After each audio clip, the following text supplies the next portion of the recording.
ゆかさん、明日のお茶会は参加するの？みさとさん、こんにちは。明日は残念だけど仕事で行けないの。平日はほとんど行けないから、皆さんで楽しんでくださいね。また？そんなに毎日働いて楽しいの？やりがいのある仕事だし、もともと仕事は好きだからね。そこそこ楽しくやってるよ。へえ、旦那さんの稼ぎが少ないと、奥さんも働かなきゃいけないし、かわいそうよね。世界って本当に不公平だわ。そんなことないですよ。旦那の稼ぎには不満はないし、生活も苦しくないですけど、妊娠前から続けてる仕事だしね。でも子育てしながらなんて大変でしょ？旦那さんが辞めさせてくれないの？そうでもないよ。うちはもう2人目だし、今は母が手伝いに来てくれてるから、特に問題ないかな。旦那は私の好きにさせてくれてるし、職場も週4で今のところ働かせてくれて、割と恵まれてると思うわよ。貧乏人ってかわいそうよね。話聞いてた？私はほんとラッキーだったな。旦那の稼ぎが普通の人とは違って十分あるから、余裕のあった暮らしをさせてもらってるの。そうなんだ。みさとさんいつもおしゃれだもんね。当たり前でしょ？庶民とは違うんだから。ゆかさんは全然服とかには興味ないんだもんね。そんなみすぼらしい服で恥ずかしくないの？昔からそうだから別に何も思わないかな。私はこれでいいのよ。おしゃれしても子供2人の世話してたらどうせ汚れるしね。ママがそんなだと子供もかわいそうよ。みすぼらしいママだと子供もみすぼらしくなるだろうし。ま、庶民の子供だから所詮は庶民なんだけどね。私はほんとラッキーだったよ。そっか、価値観は人それぞれだからね。人それぞれ？そんなことないでしょ。だって私はお金持ちでゆかさんは貧乏なのよ。どっちがいいって100人に聞いたら100人が私の方がいいって言うに決まってるでしょ。なんで100人に聞くのよ。とにかくそういうことなの。悪いけど私は庶民とは違うの。はいはい、わかったよ。たまにしかないママ友でのお茶会にも参加しないなんて本当に空気読めないよね。貧乏人ってみんなそうなのかしら。そのお茶会のこともそうだけどさ、私だけじゃなくて他にも働いてるママさんたちいるし、毎回平日にやられてもいけないから行ける人たちでやったらいいんじゃない？毎回行けないって連絡したら嫌味言われるのもみんな疲れてるみたいだし。何言ってるのよ。庶民は裕福な人の言うことを聞くのが当たり前でしょ？裕福な私たちは平日の方が時間があるんだから、平日に集まる方が効率がいいのよ。それなら最初から働いてる人たちには声かけなきゃいいじゃない。せっかく優しさで声かけてあげてるのに、本当にこれだから貧乏人は。自分が働いてるからママ友会のルールも分かってないのね。ルールなんて知らないけど、知らなくても別にいいです。なんて失礼なの？だから K 君もあんな感じなのね。K が何よ？あんな感じって？乱暴だしだらしないし、本当に親に似たのね。よくそんなこと言えますね。K が何したの？やだ、怖い。悪気はないのよ。これだから貧乏人は野蛮で嫌ね。お金の余裕は心の余裕っていうものね。いい加減にしてよ。あなたがお金持ちだとしても私には関係ないし、旦那さんがどんな仕事してるか知らないけど。うちの旦那は AB 商事よ。そうなの？そうよ、すごいでしょ。あの大手企業よ。そうだったんだ。ゆかさんは？どうせお宅の旦那さんは大した仕事してないでしょう。うちの半分ももらってないんだろうね。ああ、うちの旦那人事部長だからね。人事部長って言ってもどうせ零細企業なんでしょ？奇遇ですね。うちの旦那も AB 商事ですよ。AB 商事の人事部長です。そちらは？AB 商事？同じ会社？そういえば旦那がそんなこと言ってたかも。部下の一人が近所に住んでて、春から幼稚園で一緒になるかもって話してた気がする。うちの旦那が部下？みさとさんの名字って柳田ですよね。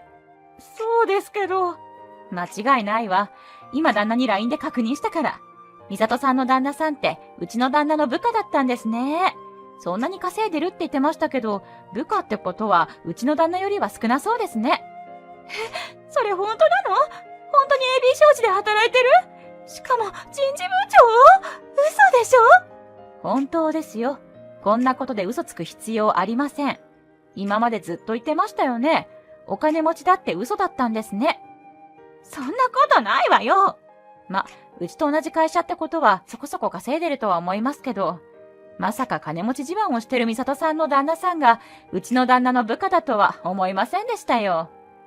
それは私も予想外だけど、でも分かってるよね。余計なこと言わないでくださいね。余計なことって何ですか？周りのママ友にとかさ、キャラっていうものがあるでしょ？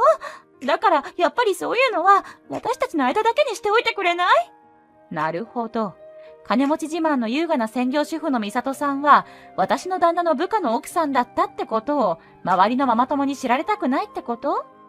そこまではっきり言わなくてもいいじゃない。少しは言い方考えてよ。そうですね。貧乏人は失礼。なんでしたっけ？あれは言葉のあやっていうか、悪かったわよ。すみません。もう仲いいママ友に言っちゃったわ。嘘でしょ？ちょうど電話来たもんだから言っちゃいました。嘘よね。そうやって言ってるだけでしょ？美里さん、私もう知ってるんですよ。何を？私の悪口を言いふらしてるだけじゃなくて、K にも子供使って嫌がらせしてるでしょ。何のことよ。そんなの知らないわよ。もう知ってるから。私の悪口言うのはどうでもいいですけど、K のことまで巻き込んで、しかもさっきもうちの子のことを侮辱しましたよね。それは許せないですね。残念ながら。悪かったわよ。ごめんなさい。ママ友にはもう広めないでよ。誰に言ったのか知らないけど、これ以上広まらないようにしてよ。お願い。ママ友内での情報は回るのが早いですからね。どうなるかな。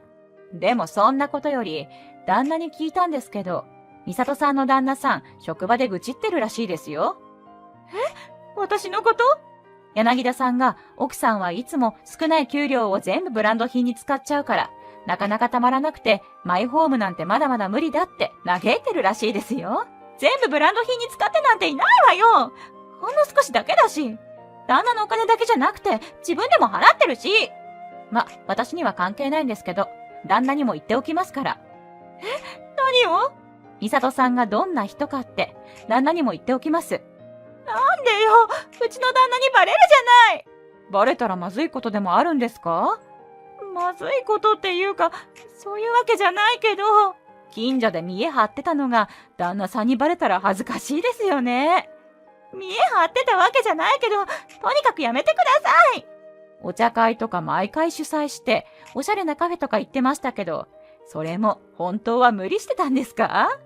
そんなことないわよ。もうお茶会とか全体に声かけるのやめるし、嫌味とかも言わないようにするから、周りに広めないでください。お願いします。別に広めるつもりはないですよ。旦那にはもう言いましたけどね。もう？帰ってきたのでそろそろ失礼します。待ってよ。ちょっと待って。話し合いましょう。旦那さんに口止めしてよ。何のですか？私の旦那に言わないようにって口止めしてよ。お願いします。いろいろブランド物みんなに見せびらかしてるのとか、バレたら正直まずいのよ。もしかして勝手に買ってるの？勝手にっていうつもりではないんだけど、旦那が知らないのもあるから、それは旦那は知る必要ないでしょ？悪いんですけどね。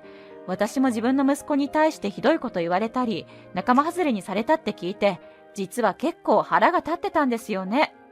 待って、ごめんなさい。もう K 君仲間外れにしなくていいってうちの子に言いますから。やっぱり美里さんが言ってたんですね。いや、そういうことじゃなくて。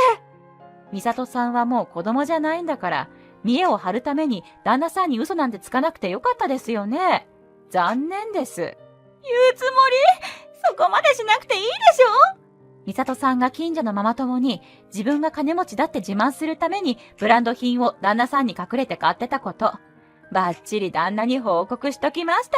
何言ってるのよ。本当にそんなことしたの？残念だったね。明日、旦那が美里さんの旦那さんに伝えると思うし、今日中に自分から伝えた方がいいんじゃないですか？ひどいわよ。なんとか止めてよ。それに、ママ友一人に言ったら、他にももう広まったみたい。ごめんなさいね。悪気はなかったんだけど。悪気がないで済む話じゃないでしょ？ですよね。自分の今まで言ってたこと、全部見直した方がいいんじゃないの？悪気がないって言えば済むもんじゃないですよ。じゃあね。結局、美里さんは仕方なく旦那さんに話したんだそうですが、その後、旦那さんが確認すると、美里さんは旦那さんに内緒で、かなりの金額の借金を作っていたそうで、今離婚協議中なのだとか。子供の親権も旦那さんに渡り、今は実家で肩身の狭い思いをしながら暮らしているんだそうです。ママ友の間でも話題になっていたので、引っ越していくまでは注目の的となり、相当恥ずかしそうにしてたそうですよ。Vale.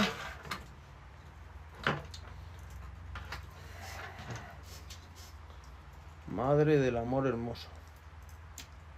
Vale, ya sale. Ya sale. Ya sale.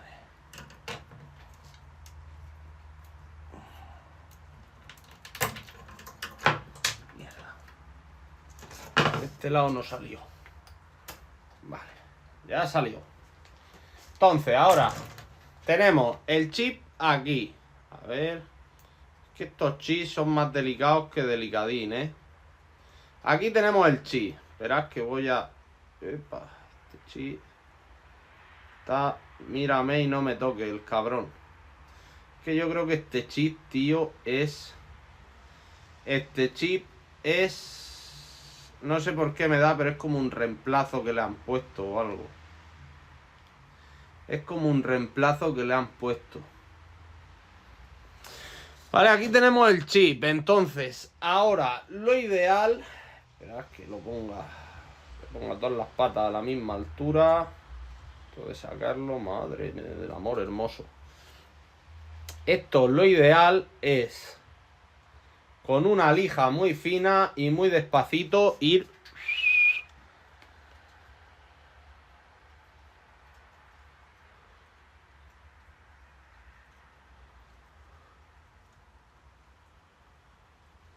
¿Qué pasa, gente? Esto lo ideal es con una lija muy finita, como esta que tenemos aquí, ir dándole, ¿vale? Para ir limpiándolos, porque están hechos un Cristo las patitas. Entonces esto puede ser... Primero vamos a darle con un poco de alcohol y el cepillín. ¿Dónde está el cepillo? Para mojarlo y para tal. Mira, esto se coge así, tiquiti, y se le da ahí.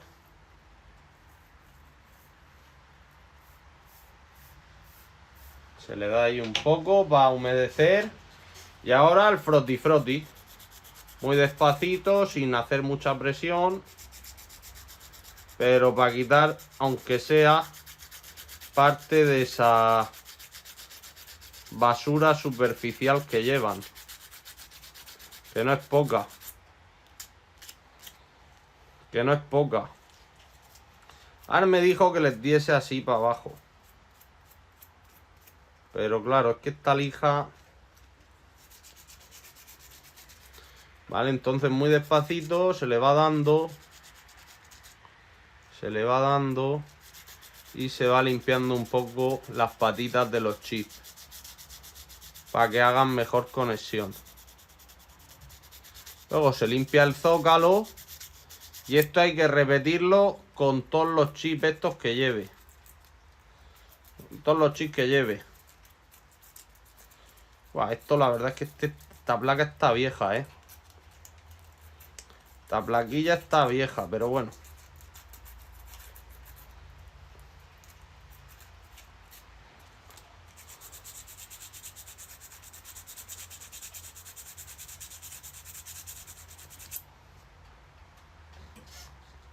Vale, y más o menos pues ya lo hemos limpiado un poquito este.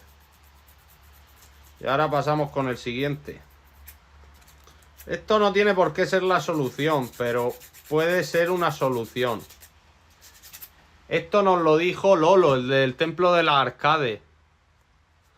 Esto nos lo dijo Lolo, el del templo del arcade, que podíamos hacer esto. Con mucho cuidadete. Lijar un poco. Para quitar esa basura superficial que se forma.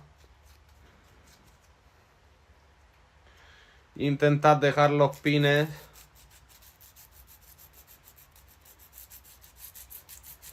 lo más limpios posible.